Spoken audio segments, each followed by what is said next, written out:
Hello everyone. मैं आपकी teacher doctor Priyal Pandey. आज की क्लास में हम पढ़ने वाले हैं applications of remote sensing. Application of remote sensing के बारे में हम डिस्कस इस क्लास में पढ़ेंगे। ये लास्ट टॉपिक है यूनिट 3 का। पिछली क्लासेस में हमने पढ़ लिया कि रिमोट सेंसिंग क्या होता है, क्या क्या कंपोनेंट होते हैं रिमोट सेंसिंग की, जो इमेज बनता है रिमोट सेंसिंग के थ्रू उसको कैसे प्रोसेस किया जाता है, फर्दर प्रोसेस करने के बाद उसको इंटरप्रेट कैसे किया जाता है, ये सब हमने डिस्कस कर लिया पिछली क्लास में। आज की क्लास में एप्लीकेशंस के बारे में पढ़ेंगे जो कि स्पेसिफिक प्रिसीजन सटीक कृषि पर ही आधारित होंगी। रिमोट सेंसिंग की प्रक्रिया में क्या होता है, कोई भी वस्तु जो आपसे दूर हो उसके बारे में इंफॉर्मेशन गैदर किया जाता है without having any contact with that particular object. ये जो इंफॉर्मेशन गैदर किया जाता है वो इलेक्ट्रोमैग्नेटिक रेडिएशन जो रिफ्लेक्ट करता है ऑब्जेक्ट उसको कलेक्ट करके किया जाता है। लाइट का सोर्स या तो नेचुरल हो सकता है या आर्टिफिशियल हो सकता है।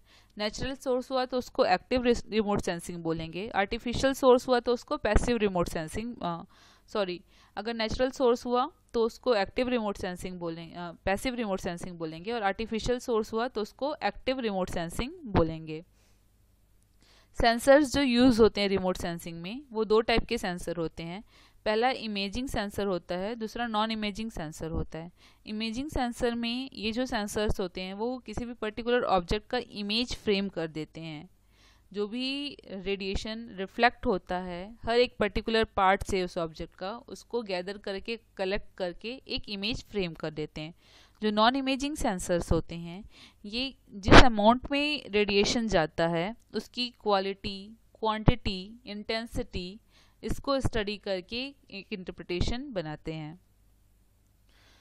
इमेजिंग सेंसर में जो ऑप्टिकल सेंसर्स हैं ये बेसिकली विजिबल रीजन से डील करते हैं। इलेक्ट्रोमैग्नेटिक स्पेक्ट्रम का ग्रीन, रेड और ब्लू लाइट जितना रिफ्लेक्ट होता है उसको स्टडी करते हैं इस ऑप्टिकल सेंसर के द्वारा।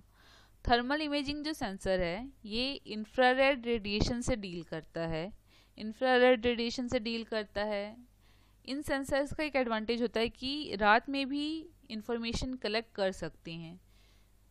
हीट रिलेटेड जो भी स्टडी होती है, टेम्परेचर रिलेटेड लैंड का जो भी स्टडी होता है वो थर्मल सेंसर्स के द्वारा किया जाता है। किसी पर्टिकुलर एरिया का temperature fluctuation, temperature variation, heat release, वो सब इसके द्वारा किया जाता है। रडार, रडार का फुल फॉर्म होता है radio detection and ranging. Radar का और भी एडवांटेज होता है, इसमें दिन और रात दोनों समय आप डिटेक्ट कर सकते हैं किसी पर्टिकुलर ऑब्जेक्ट को। रडार क्लाउड्स, रेन, एटमॉस्फेयर, कोई भी कंडीशन में इसमें जो रेज आती हैं उसमें फ्लक्चुएशन नहीं आता और सबसे ईजिली पास हो जाता है।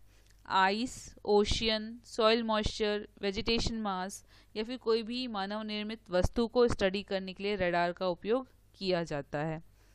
इसके 3 फंक्शन हैं रडार के। पहला फंक्शन ये है कि जो भी माइक्रोवेव ट्रांसमिट किया गया उसका इंफॉर्मेशन कलेक्ट करना। ट्रांसमिट करने के बाद कुछ एटमॉस्फेयर से अगर थोड़ा बहुत टकरा गया या फिर बैक स्कैटर हुआ उसका इंफॉर्मेशन कलेक्ट करना। उसका तीसरा ये कि अगर कोई ऑब्जेक्ट से टकराया माइक्रोवेव और रिफ्लेक्ट बैक होके गया तो कितना टाइम लगा ट्रांसमिट होने में और रिफ्लेक्ट बैक होने में, जो टाइम लगा उसको डिटेक्ट करना। तो डिटेक्ट करना और कितने टाइम में लगा, तो डिटेक्शन एंड रेंजिंग। इसका जो रेंज होता है स्टडी का वो 1 मीटर से 1 मिलीमीटर तक होता है। खुद की लाइट जनरेट करता है इसलिए एक्टिव सेंसर कहलाएगा। जो माइक्रोवेव का बैंड होता है अलग अलग वेवलेंथ के बेसिस पे वो होता है एक्स, सी, एस, एल और पी। ये बैंड्स हैं, मीन्स स्पेसिफिक वेवलेंथ होते हैं माइक्रोवेव रीजन में ही। तो ये सब बैंड्स में कैटेगराइज किए जाते हैं। बहुत बहुत अलग अलग टाइप के रडार होते हैं। जो मोस्ट कॉमन है वो है सिंथेटिक अपर्चर रडार, जिसको कि सार भी बोलते हैं। नॉन इमेजिंग सेंसर में spectro radiometer, radiometer, laser range finder या अल्टीमीटर ये सब आते हैं। स्पेक्ट्रो रेडियोमीटर एक प्रिसाइज मशीन है, प्रिसाइज इंस्ट्रूमेंट है जो कि डिटेक्ट करता है कितना अमाउंट जो लाइट का है वो किसी पर्टिकुलर रीजन से रिफ्लेक्ट हो रहा है। मीन्स इसमें एक तो कांति, किसी पर्टिकुलर कलर की चमक, और कितनी वाणिकता है, मतलब कि कलर का क्या क्वालिटी है, जो भी रिफ्लेक्ट हो रहा है रेडिएशन उसका क्या क्वालिटी है, ये डिटेक्ट किया जाता है। स्पेक्ट्रोरेडियोमीटर जो है वो विजिबल रेंज में काम करता है। 380 से लेकर 780 नैनोमीटर तक का जो भी लाइट रेज रहेगा, रिफ्लेक्ट होगा, उसको ये डिटेक्ट करता है। वेवलेंथ के बारे में करता है, ये तरंग धैर्य के बारे में स्टडी करने में काम करता है, और कितना एम्पलीट्यूड है उस लाइट का उसको स्टडी करने में ये महत्वपूर्ण होता है। बहुत जल्दी डिटेक्ट कर लेता है, 5 से 10 सेकंड के अंतराल में ये इन्फॉर्मेशन दे देता है किसी पर्टिकुलर ऑब्जेक्ट का। रेडियोमीटर थोड़ा सा अलग है स्पेक्ट्रोरेडियोमीटर से। रेडियोमीटर विजुअल रेंज को छोड़ के बाकी रेस को स्टडी करता है। अल्ट्रावायलेट और इंफ्रारेड रेडिएशन को डिटेक्ट करने के लिए रेडियोमीटर का उपयोग होता है। इसमें जितनी एनर्जी होती है, एक पर्टिकुलर वेवलेंथ जब रिफ्लेक्ट बैक होता है तो उसकी एनर्जी, उस एनर्जी को स्टडी किया जाता है। जो भी इंफॉर्मेशन आता है वो वॉट में आता है, और मेनली हीट वेरिएशन को जो अर्थ में होता है उसको स्टडी के लिए रेडियोमीटर यूज़ होता है। लाइट रेंज फाइंडर जो है, इसमें लाइट बीम को रिफ्लेक्ट इंसिडेंट किया जाता है किसी पर्टिकुलर ऑब्जेक्ट के ऊपर, और जितना रिफ्लेक्ट बैक होता है तो रिफ्लेक्ट बैक होने में जो टाइम लगता है उसको स्टडी करके किसी पर्टिकुलर ऑब्जेक्ट के बारे में इंफॉर्मेशन गैदर की जाती है। और अल्टीमीटर मीन सी लेवल के ऊपर जो हाइट होता है, एल्टीट्यूड को मेजर करने में ये उपयोग में आता है। रिमोट सेंसिंग के बहुत सारे कंपोनेंट्स होते हैं, कुछ सेंसर्स होते हैं, कैमरा होता है, प्लेटफॉर्म जिसके ऊपर की सेंसर या कैमरा को माउंट किया जाता है, और एप्लीकेशन सॉफ्टवेयर होते हैं जिनकी हेल्प से इमेज को प्रोसेस करके एक इंटरप्रेटेबल इमेज फ्रेम किया जाता है, बनाया जाता है। बहुत टाइप के कैमरा होते हैं, रेड, ग्रीन, ब्लू सेंसर, ये camera, infrared, near infrared, normalised difference vegetation index, multi spectral, hyper spectral sensor होता है, lidar, light detection and ranging, thermal, ये सोनार भी होता है। तो इस टाइप के बहुत सारे सेंसर्स और कैमरा होते हैं जिनका उपयोग होता है रिमोट सेंसिंग में। प्लेटफॉर्म में एयरबॉर्न प्लेटफॉर्म होते हैं, जो फ्लेक्सिबल अनमैन्ड एयर व्हीकल होता है, ग्राउंड बेस्ड प्लेटफॉर्म होते हैं। इन प्लेटफॉर्म में इन सेंसर से कैमरा को माउंट किया जाता है और इन्फॉर्मेशन गैदर करते हैं। फिर रिजोल्यूशन की बात करें तो हमने 4 टाइप के रिजोल्यूशन के बारे में पढ़ा था, स्पेक्ट्रल, स्पेशियल, रेडियोमेट्रिक और टेम्पोरल। स्पेशियल मीन्स कि कोई भी सैटेलाइट सबसे मिनिमम डिस्टेंस कौन सा होता है जिसमें अगर वेरिएशन हो तो डिटेक्ट कर सके, वो स्पेशल रिजोल्यूशन होता है। मीन्स जितना ज़्यादा स्पेशल रिजोल्यूशन होगा उतना ही वो कम डिस्टेंस के बीच में अगर कोई डिफरेंस होगा, माइनर डिफरेंस होगा, उसको डिटेक्ट कर पाएगा। लो रिजोल्यूशन हुआ मतलब कि एक बड़े एरिया में अगर डिफरेंस हुआ तो उसको ही आइडेंटिफाई करेगा, छोटे एरिया का डिफरेंस आइडेंटिफाई नहीं कर पाएगा, या फिर इलेक्ट्रोमैग्नेटिक रेडिएशन में फ्लक्चुएशन आइडेंटिफाई नहीं कर पाएगा। स्पेक्ट्रल रिजोल्यूशन मतलब कि वेवलेंथ में ही जो भी वेवलेंथ होता है, माइन्यूट डिफरेंस 520 से 521, 522 इस टाइप का अगर डिफरेंस वो वेरिएशन को डिटेक्ट कर पाए कि 522 का किसी जगह से रिफ्लेक्शन हो रहा है, किसी जगह से 520 नैनोमीटर का रिफ्लेक्शन हो रहा है, तो वो हाई रेजोल्यूशन कहलाएगा। लो रेजोल्यूशन मतलब कि 520 नैनोमीटर को डिटेक्ट कर लिया, उसके बाद वो डायरेक्ट डिटेक्ट किया 620 या 720, बीच का जो भी रेडिएशन रिफ्लेक्ट होगा वो उसको डिटेक्ट नहीं कर पाएगा, उसको वो 520 की ही रेंज में रखेगा, वो लो रेजोल्यूशन कहलाएगा। रेडियोमेट्रिक मतलब कि और भी प्रिसाइज, जो ये रिफ्लेक्शन हो रहा है इसमें कलर वेरिएशन क्या हो रहा है, बीट्स में क्या चेंज हो रहे हैं, वो रेडियोमेट्रिक रेजोल्यूशन से आपका डिटेक्ट कर सकते हैं। जो टेम्पोरल रिजोल्यूशन है, टेम्पोरल रिजोल्यूशन बेसिकली टाइम के अकॉर्डिंग क्या चेंज हो रहा है, सुबह कैसा फ्लक्चुएशन हुआ, दोपहर में कैसा हुआ, शाम में कैसा हुआ, उसको स्टडी टेम्पोरल रिजोल्यूशन से करते हैं। यहाँ पे कुछ सैटेलाइट्स के नाम दिए गए हैं इंडिया के द्वारा और दूसरी कंट्रीज़ के द्वारा, जो कि रिजोल्यूशन के बेसिस पे कैटेगराइज किए गए हैं। इंडिया में बहुत हाई रिजोल्यूशन वाला जो सैटेलाइट है वो है कार्टोसैट 2 और 3, जो लो रिजोल्यूशन वाला है वो है IRS-1 और LISS। कुछ एडवांस सिस्टम डेवलप किया गया है इंडियन एग्रीकल्चर को प्रमोट करने के लिए, प्रिसीजन एग्रीकल्चर को प्रमोट करने के लिए। उनमें कुछ नाम दिए गए हैं, जैसे एक भुवन हो गया, भुवन आपका एक सैटेलाइट मतलब प्रोग्राम है जो कि इंडियन एग्रीकल्चर को फ्लोरिश करने में हेल्पफुल होता है। चमन है, चमन बेसिकली हॉर्टिकल्चर के क्रॉप के मैनेजमेंट के लिए यूज़ होता है। फसल, जो भी एग्रोमेट्रोलॉजिकल डाटा होता है उसको गैदर करने के बाद फिर उसके अकॉर्डिंग क्रॉप का प्रोडक्शन डिसाइड करने में यूज़फुल होता है। नेडेम्स जो है इससे ड्रॉट को मॉनिटर कर सकते हैं। ये जो प्रोग्राम है इसके द्वारा ड्रॉट की मॉनिटरिंग होती है और उसके according different different contingency plan बनाया जाता है ताकि फार्मर को लॉस ना हो। 14 स्टेट्स को मेनली ये कवर करता है जो नेडेम्स होता है वो। तो इस तरीके से कुछ एडवांस्ड प्रोग्राम डेवलप किए गए हैं इंडिया के द्वारा जो कि सैटेलाइट की हेल्प से इंफॉर्मेशन जनरेट करते हैं। एप्लीकेशन में पहले हम बात करेंगे क्रॉप मॉनिटरिंग की। एक पर्टिकुलर एरिया जो रहता है, एक फील्ड जो रहता है वो हेट्रोजिनस रहता है। वो अपने आप में ही अलग अलग टाइप के सॉइल लिए होता है या फिर अलग अलग कंडीशन लिए होता है। कोई भी पर्टिकुलर फील्ड पूरी तरीके से होमोजिनस नहीं रहता। किसी जगह पे प्रोडक्शन ज़्यादा होता है, किसी जगह पे प्रोडक्शन कम होता है। उसी वेरिएबिलिटी को स्टडी करता है रिमोट सेंसिंग। सेंसर के द्वारा अलग अलग जगह से जितने भी रिफ्लेक्शंस आते हैं उसको गैदर कर लिया जाता है और एक मैप के फॉर्म में जनरेट कर दिया जाता है, जिससे कि पता चल सके कि कहाँ पे हाई प्रोडक्शन हो रहा है, कहाँ पे लो प्रोडक्शन हो रहा है। ये जो इमेजेस दिए गए हैं ये 6 वो अलग अलग क्रॉप के दिए गए हैं। अलग अलग क्रॉप में जिस टाइप का आपका फ्लक्चुएशन हो रहा है रिफ्लेक्शन में उसको रिप्रेजेंट किया गया है।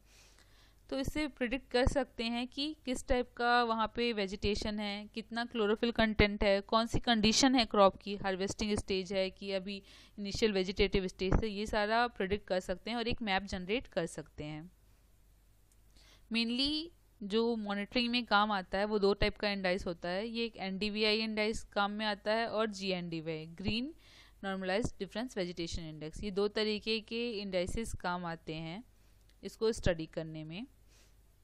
बहुत सारा प्रिडिक्शन कर सकते हैं इन 2 इंडाइसेस के द्वारा। ड्रॉट कंडीशन कब आ रही है, प्लांट स्ट्रेस में तो नहीं है, हेल्दी है, कब उस पर वाटर की शेड्यूलिंग की जाए, इरिगेशन शेड्यूलिंग की जाए, न्यूट्रिएंट की शेड्यूलिंग कब की जाए, कौन सी पर्टिकुलर एरिया पे ज़्यादा न्यूट्रिएंट डालना, ये सारा स्टडी हम लोग उससे कर सकते हैं।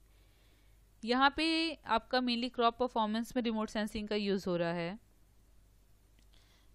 इस पर्टिकुलर इमेज में अलग अलग वैरायटी ग्रो की गई है मेज की और उसके बाद रिफ्लेक्शन स्टडी किया गया है। ये फॉल्स कलर कंपोजिट है एक पर्टिकुलर एरिया का।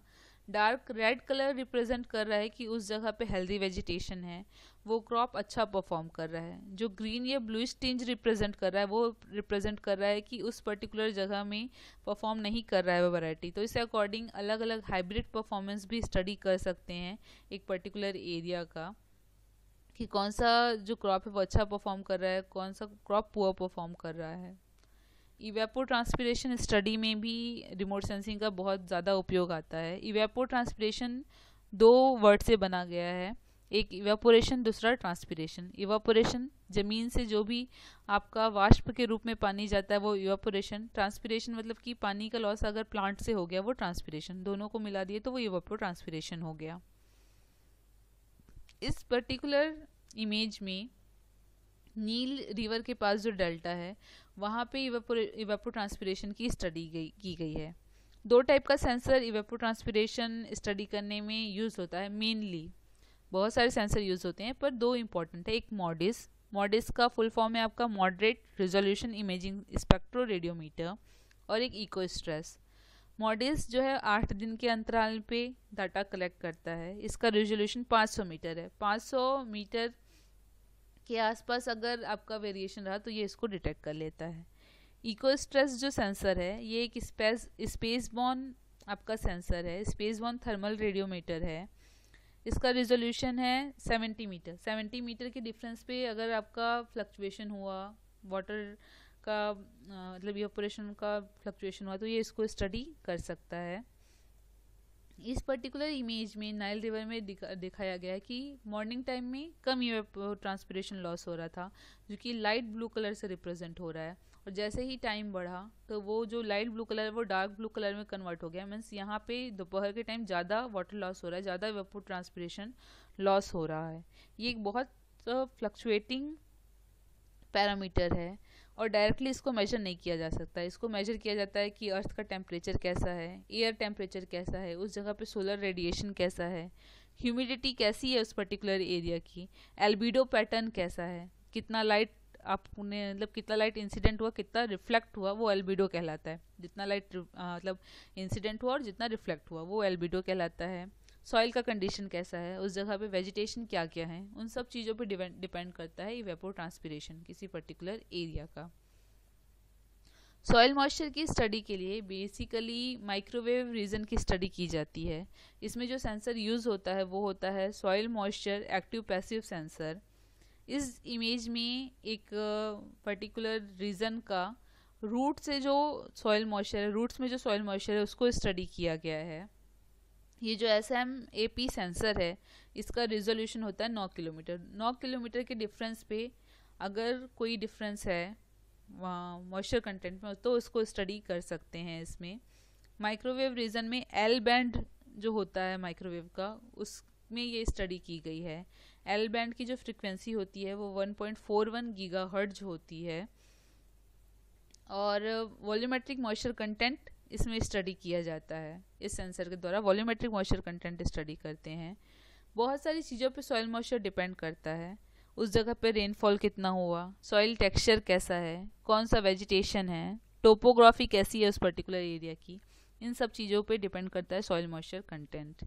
माइक्रोवेव रीजन को स्टडी करने का एक फ़ायदा है कि लाइट की नीड नहीं होती। आप दिन के समय में भी और रात के समय में भी किसी पर्टिकुलर एरिया का स्टडी कर सकते हैं। क्रॉप में अगर डिसीज़ हो गया है या फिर इंसेक्ट का अटैक हो गया है तो भी स्टडी कर सकते हैं रिमोट सेंसिंग के थ्रू, क्योंकि डिसीज्ड प्लांट अलग टाइप का रेडिएशन को रिफ्लेक्ट करेगा और हेल्दी प्लांट अलग टाइप का रेडिएशन को रिफ्लेक्ट करता है, तो उसके बेसिस पे आइडेंटिफाई कर सकते हैं। यहाँ पे 3 इमेज दिया गया है। जो सबसे पहला इमेज है ये ट्रू कलर कंपोजिट है, लास्ट वाला इसी इमेज का फॉल्स कलर कंपोजिट है। जो बीच वाला इमेज है ये डिसीज इंसिडेंस को रिप्रेजेंट कर रहा है कि किसी पर्टिकुलर एरिया में कितना डिसीज हुआ है। पहला एरो है ये रिप्रेजेंट कर रहा है कि उस एरिया को रिप्रेजेंट कर रहा है जहाँ पे आपका हेल्दी वेजिटेशन है। जो दूसरा एरो है ये रिप्रेजेंट कर रहा है उस पर्टिकुलर एरिया को जहाँ पे डिसीज इन्फेस्टेशन हुआ है, ये पूरा पर्टिकुलर एरिया डिसीज इन्फेस्टेशन वाला एरिया। और जो थर्ड एरो है ये रिप्रेजेंट कर रहा है एक एक्स्ट्रा फील्ड जो कि सोयाबीन का फील्ड है।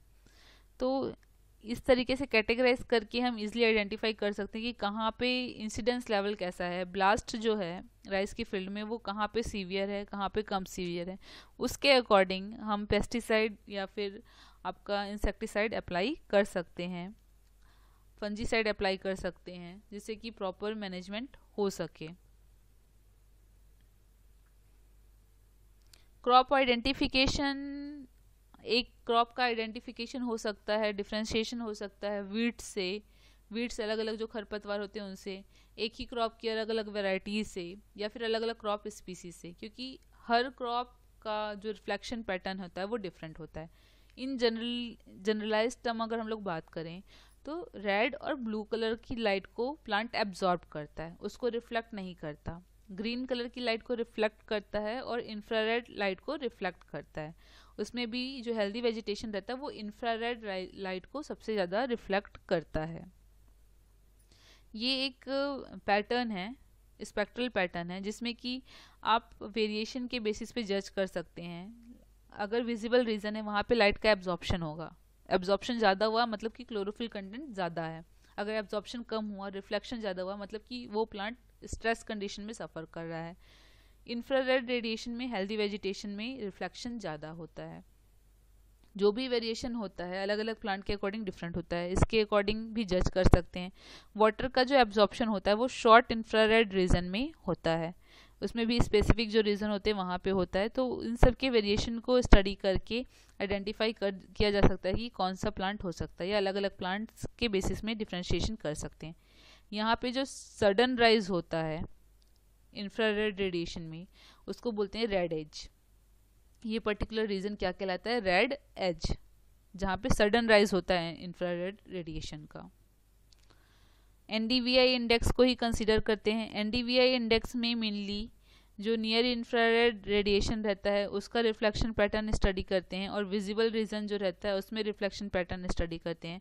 उन दोनों के अकॉर्डिंग एक पर्टिकुलर कंबाइंड इमेज बनता है और उसके अकॉर्डिंग जज कर सकते हैं। अगर NDVI इंडेक्स नियर टू 1 आता है, इसका मतलब प्लांट हेल्दी है, उसमें कोई भी स्ट्रेस कंडीशन नहीं है।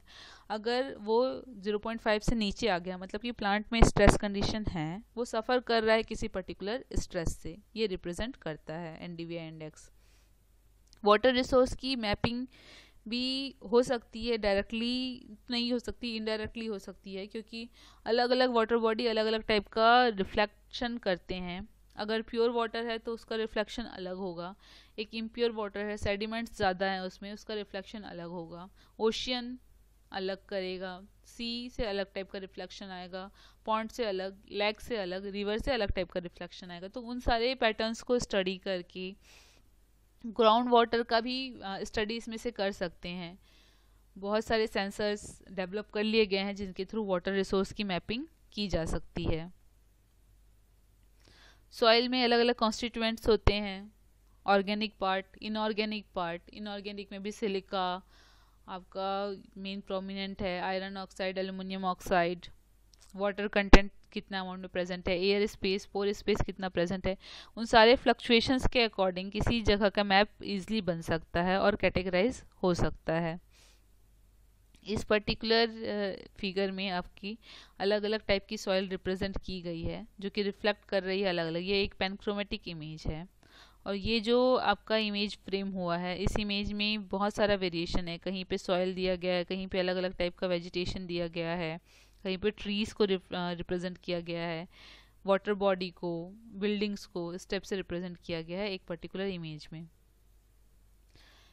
कोई फील्ड का न्यूट्रेंट स्टेटस कैसा है उसको भी इजीली आइडेंटिफाई कर सकते हैं रिमोट सेंसिंग के हेल्प से। एक ये यहाँ पे जो इमेज दी गई है वो कॉर्न का हाइब्रिड एक पर्टिकुलर फील्ड में लगाया गया है, वो कैसा परफॉर्म कर रहा है उसको स्टडी किया गया है। अलग अलग क्रॉप, अलग अलग जो हाइब्रिड है वो अलग अलग टाइप का परफॉर्मेंस दिया है। जहाँ पे डार्क ग्रीन कलर है वो जो हाइब्रिड है वो अच्छा परफॉर्म किया, येलोइश कलर जो रिप्रेजेंट कर रहा है वो पुअर परफॉर्मेंस हाइब्रिड है। बहुत सारे सेंसर्स, बहुत सारे पैरामीटर को डायरेक्टली इनडायरेक्टली स्टडी करके क्रॉप का प्रोडक्शन फोरकास्ट कर सकते हैं कि कितना यील्ड जनरेट होगा, नेक्स्ट सीजन में कौन सा क्रॉप लगाना चाहिए, अगर क्रॉप फेलियर हो गया तो क्या कंटिजेंसी प्लान बनाना चाहिए। ये सारा फोरकास्टिंग कर सकते हैं हेल्प से, रिमोट सेंसिंग की हेल्प से। ड्रॉट कंडीशन को स्टडी कर सकते हैं, प्रेसिपिटेशन पैटर्न कितना है किसी पर्टिकुलर एरिया में, मेट्रोलॉजिकल कंडीशन कैसा है, वेदर पैटर्न कैसा है किसी पर्टिकुलर एरिया का, वो सारा चीज़ स्टडी करके ड्रॉट कंडीशन प्रिडिक्ट कर सकते हैं कि शॉर्ट टर्म ड्रॉट आएगा, लॉन्ग टर्म ड्रॉट आएगा। उस अकॉर्डिंग कंटिजेंसी प्लान बना सकते हैं कि क्या प्लान बनाया जाए ताकि फार्मर्स को लॉस कम हो। इसके अलावा और भी बहुत सारे एप्लीकेशंस है रिमोट सेंसिंग के, और एग्रीकल्चर की हर एक फील्ड में रिमोट सेंसिंग का बहुत ज़्यादा यूज़ हो रहा है। बहुत सटीक इन्फॉर्मेशन देता है ये रिमोट सेंसिंग का जो तकनीक है, डिस्ट्रक्टिव नहीं है, कोई भी सॉइल का लॉस नहीं होगा, प्लांट का लॉस नहीं होगा, और इन्फॉर्मेशन भी जनरेट हो जाता है। इसलिए इसका उपयोग बहुत ज़्यादा बढ़ रहा है। आज के लेक्चर में बस इतना ही। Thank you.